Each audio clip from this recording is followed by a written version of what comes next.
Good morning. এখান থেকেই শুরু করছি আজকের ভিডিওটা। সকালবেলা বাজার নিয়ে এসে হাতে ধরিয়ে দিয়েছে, ওটাই ভাবলাম চলো খালি করতে করতে তোমাদেরও দেখাই কি এনেছে, আর সাথে ভিডিওটাও শুরু হয়ে যাবে। ওয়েদার কিন্তু এখন ঠান্ডা, সন্ধ্যের পর যে বৃষ্টি আর ঝড় হচ্ছে তাতে ওয়েদার বেশ ঠান্ডা। তার ওইটা রেখে হাতটা ধুয়ে আসি। ভাতটা উধান কেটে গেছে, এদিকে আবার ইন্ডাকশনে রান্না করছি জানো, সব দিক মিলিয়ে একেবারে তাহলে গ্যাসের উপর চাপ পড়বে না। আবার তোমাদের সাথে আবার একটু গল্পও করছি, যার জন্য এইভাবে করতে হয়েছে। নুনটা দিয়েছিলাম, একটু নেড়ে দিলাম। চলো আগে এটা খুলি কি আছে।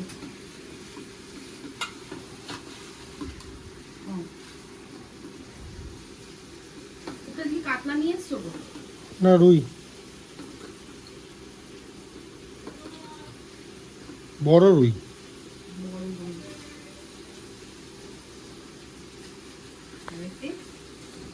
সেই কাতলা মাছের বাচ্চা, চারা মাছ, হ্যাঁ একটু বড় সাইজের।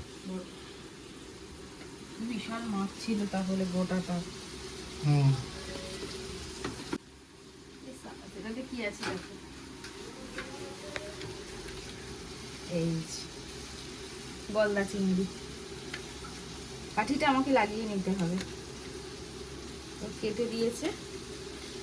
এটা দিয়ে তো বুঝতেই পারছো গলদা চিংড়ির মালাইকারি করব। আর এখানে নর্মাল রুই মাছ আর চানা মাছ দিয়ে একটা এমনি পাতলা নর্মাল যে ঝোলটা হয় সেটা হবে আর কি। আর আরেকটা জিনিসও করব স্পেশাল, কিন্তু ওটা তোমাদের এখন বলবো না, যখন করব তখন তোমাদের সাথে শেয়ার করব। তো তাই জন্য পুরো ভিডিওটা কিন্তু স্কিপ না করে দেখতে থাকো। চলো এগুলো ফেলে হাতটা ধুয়ে আসি আবার। এই দেখো সেই স্পেশাল আইটেমটা যেটা বলছিলাম তোমাদের পরে দেখাবো যখন করবো, তাহলে সেটা এটা তো মাংস দেখতেই পাচ্ছ, মুরগির মাংস। আর আজকে আমি করছি পোস্ত মুরগি। একদম দেখো কালো জিরে ফোড়ন দিয়েছি, দেখতে পাচ্ছ কালো জিরে, এই যে এরকম পোস্ত মুরগি কালো জিরে ফোড়ন, একদম কালো জিরে পেঁয়াজ শুকনো লঙ্কা ফোড়ন দিয়ে এখন চিকেনটাকে ভাজছি। চিকেন বলা যাবে না, মুরগিটাকে ভাজছি। আর আমার পোস্তও বাটা হয়ে গেছে, দেখেন এত পোস্ত? শুধু পোস্তর ওপরেই তো রসুন কাঁচা লঙ্কা আর পোস্ত একসাথে বেটেছি, ব্যাস আর কিচ্ছু না। আর টক দই দেবো, চিকেন হয়ে যাবে। একদম মানে কি বলবো, একটা বাঙালি একটা মেনু, যেটা তোমরা গরম ভাতের সাথে খেতে ভীষণই ভালো লাগে। যেমন আলু পোস্ত পছন্দ করি, মুরগি পোস্ত সেরকম না, একদম দারুণ লাগে। কখনো ট্রাই করো। কষানো হয়ে গেছে, এবার পোস্ত ঢেলে দিচ্ছি। পোস্ত দিয়ে দিয়েছি, সামান্য 1-1.5 মিনিট কষাবো, তারপর ঢেকে দিলেই কমপ্লিট। আমি আমারও বলছি তোমাদের অবশ্যই একদিন ট্রাই করে দেখো। চলো রান্না তো এই দেখতে দেখতে হয়েই এলো। আর মালাইকারিটা বাকি আছে চিংড়ি মাছের, ওটার জন্য আবার কি আমাকে একটুখানি টাইম দিতে হবে, কারণ বাজার থেকে কাঠিটা লাগিয়ে দেয়নি। রোজ যখনই আনাই কিন্তু মানে ওটা রেডি করে দেয়, আজকে কি জানি কেন রেডি করে দেয়নি, ওটা আমাকে করতে হবে। তাই ভাবলাম একটুখানি ফ্রি হয়নি, ওটা করলে সুবিধা হবে। তাই হোক করতে থাকি, তোমরা ভিডিওটা দেখতে থাকো। কাটি গোজা শুরু? হ্যাঁ হয়েও গেল অনেকগুলো। কাঠিটা দেয় কারণ সোজা থাকে বলে, সোজা থাকে, নাহলে গুটিয়ে গোল পেকে যাবে। নাহলে তো গুটিয়ে গোল পেকে যাবে। গোল তো বাড়িতেও গোল দিয়ে হয়ে যায়, তো অর্ডারের আছে বলে আমি একটুখানি কাঠি ফাটি দিয়ে করে দিচ্ছি। নাহলে এটা বড় বড়ই থাকতো, এরকম ভাবে হয়ে যেত যেরকম হয় আর কি। চিংড়ি বড়ই সাইজ আছে সব কটা, অনেক বড়। গলদা চিংড়ি কি মাথাটাই বড়। ঠিক আছে দাও গো, 1:15 বাজে। এই তো গ্যাস বন্ধ করলাম, তুই লাস্ট ফিনিশিং এই যে তেলে ফেলবো আমি, না তুমি বাড়বে? ঢাকা দিয়ে যাচ্ছি না, ঢাকা দেবে না নাকি? না দরকার নেই? না দরকার নেই, ঢাকা দিয়ে ওদিক থেকে কমপ্লিট করে এনে এখানে একটু জাস্ট আর একটু বকে আসি দিলাম। তাহলে দিয়ে দাও, বেরিয়ে যাই। দিয়ে দিই, হ্যাঁ। আর কথা বলে এখানে ধরবে কিনা হলো সেটা। হয়তো 5টা করে ধরবে, আর যদি 10টা একবারে ধরে যাবে। হ্যাঁ দেখছি।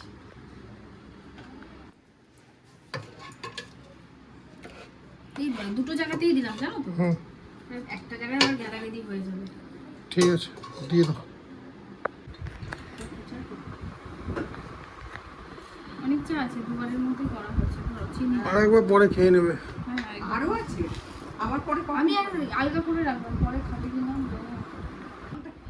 রুমাল একেবারে রেডি হয়ে নিয়েছে, আর প্রচন্ড খিদে পেয়ে গেছে। ও আসতেও দেরি করলো ডেলিভারি দিয়ে, এক জায়গায় ডেলিভারি দেওয়া হলো। দুপুরবেলা তো দেখলেই চিংড়ি ফিংড়ি সব রান্না বান্না হলো, সেগুলো সব ডেলিভারি গেল। তারপর রেস্ট নিয়ে আবার বিকেলের পর্ব শুরু। এক ধাপ ও দিয়ে এলো, আর এই যে এক ধাপ এখানে এখনো রাখা আছে, যাবে। এরপর দিয়ে পথে এবার যাবো আমরা কন্যগড় যাবো। ওই জন্য আমি একেবারে ওর দেরি হচ্ছে দেখে আমি একেবারে পরে নিয়েছি, রুমাল টুমাল পরে। দেখো না কাঁধে ব্যাগ ঝুলিয়ে বসে আছি, আসবে শুধু হেলমেটটা মাথা দিব আর বেরিয়ে যাবো। আর এর মধ্যে পেয়ে গেছে প্রচন্ড খিদে, আসছে না বলে চাটাও খাচ্ছি না। এলো এখন লিকার চা খাচ্ছি। আমি রাস্তায় গিয়ে আমি কাকা দোকানের লাল দুধ চা তো খাবোই খাবো, জটাই বাজে, কেউ আটকাতে পারবে না আমাকে। নো খেয়ে নি। আর ও তো বলছে রাস্তায় এত ভিড়। আমি যে এত টাইম তো লাগে না গেলে পরে, বলছে এত ভিড় সে নড়া যাচ্ছে না। সেলের মার্কেট শুরু হয়ে গেছে, তো এপ্রিল মাস পড়ে গেছে, আজকে 10-12 তারিখ হতে চললো, 10 তারিখ আজকে। তাহলে সেলের মার্কেট শুরু হবে না, শেষ। আমরা কবে যাব সিলেট মার্কেটে? আমাদের রোজই মার্কেট হচ্ছে বেগুন পটলগুলো, বেতের বোনা ধামাকুলো। বেরিয়ে পড়েছি, গেট পড়ে গেছে, এখন দাঁড়িয়ে থাকতে হবে। কতক্ষণ যাবে, কখন যে গেট খুলবে জানি না, ট্রেন আসছে।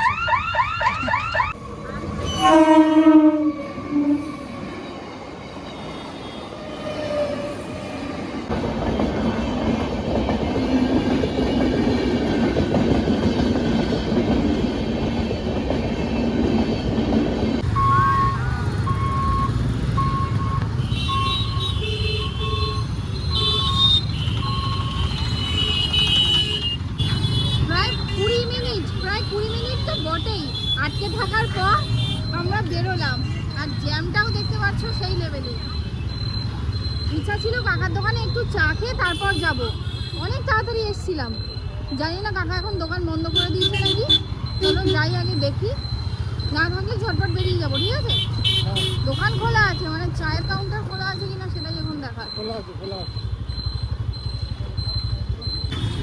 এসো এসো, বেকারি বিস্কুটের গাড়ি, বেকারি বিস্কুটের গাড়ি।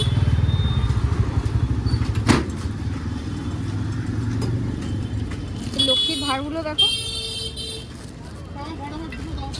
আমি প্রচুর ছোট থেকেই লক্ষ্মীর ভাড়ে টাকা জমাতাম, খুব নেশা ছিল আমার। আরে 20 মিনিট প্রায় দাঁড়িয়ে আছি, আরও মাথাটা গরম হচ্ছে, চাটা খেতে পারছি না। যে ওখান থেকে বেরিয়ে তোমার কাছে চাটা খেয়ে চলে যাব, দাঁড়িয়েই আছি, গাড়ি যাচ্ছেই তো যাচ্ছে। হ্যাঁ, গেটের কাছে।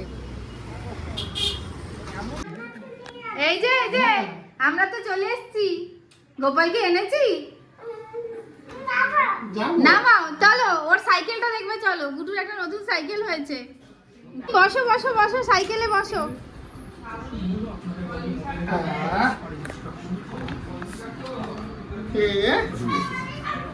কি সুন্দর।